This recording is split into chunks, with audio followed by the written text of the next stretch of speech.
મારી પાસે એટલી તાકાત છે કે આદિવાસીઓના પ્રશ્નો માટે એકલો પણ લડી શકવાની મારામાં તાકાત છે. જેને જે હિંમતવાળો વર્ગ માણસ હોય ને તે મને સમર્થન આપજો. તો હું તો એક લડતો આવ્યો છું, લડવાનો છે ને. આ મુદ્દો છોડવાનો નથી. મારી અલગ રીતના મીટિંગ બોલાવીને હું લોકોને કહીશ સાચી વાત. હું ઉશ્કેર્યું નહીં, હું ઉશ્કેરવાની વાત જ નથી કરતો, હકની વાત કરું. ગુજરાતની અંદર આપણા વિસ્તારની અંદર આદિવાસીના હક અને અધિકાર માટે લોકો ખાલી વાતો કરી છે. આ ગુજરાતની અંદર આપણા વિસ્તારોની અંદર આદિવાસીના હક માટે લોકોએ ખાલી વાતો કરી છે.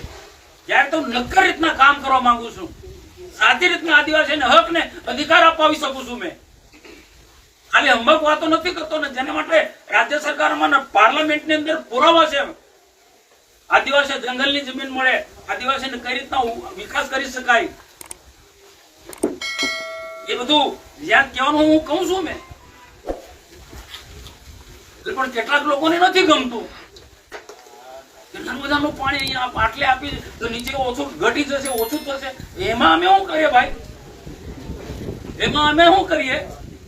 જ્યાં ડેમ બન્યો છે એને આસપાસ તો આપવું પડે ને.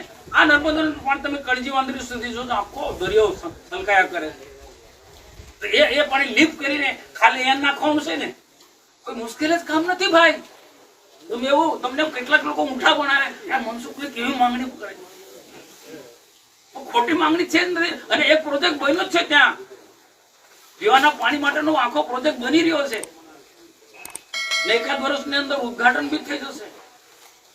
એક પ્રોજેક્ટ નવો બનાવવાનો નથી મામા. એક પ્રોજેક્ટ, એક પાઇપલાઇન પીવાના પાણી માટે ને એક પાઇપલાઇન કરજણ ડેમ ને ગંગાપુર ડેમ, બે જગ્યાએ ને તેવી ઘટે તો છોડવાનું છે. એને આવું સુજલામ રાજકોટ કર્યું હતું ક્યાં એ 5-6 વર્ષ પહેલા કરવા હું હતો. આવું રાજકોટમાં કર્યું છે. રાજકોટ એમ આવ્યા હતા ત્યાં આજુ સમજી લેજો. હું કોઈ આદિવાસીઓને તમને ઉશ્કેરવા વાળી વાત નથી કેતો, હકીકત કહું છું. આદિવાસીના આગેવાન બન્યા, આદિવાસીના કાર્યકર્તા બન્યા હોય ને તો આદિવાસીના હિતની વાત કરવી પડશે. તમારે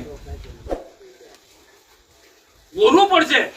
એટલું રીતેશ વસાવા છે કોઈના ઈશારે આ બધી વાતો કરશે ને તમને નુકસાન છે. મનસુખ વસાવાનું કોઈ નુકસાન નહીં, આદિવાસીને નુકસાન છે.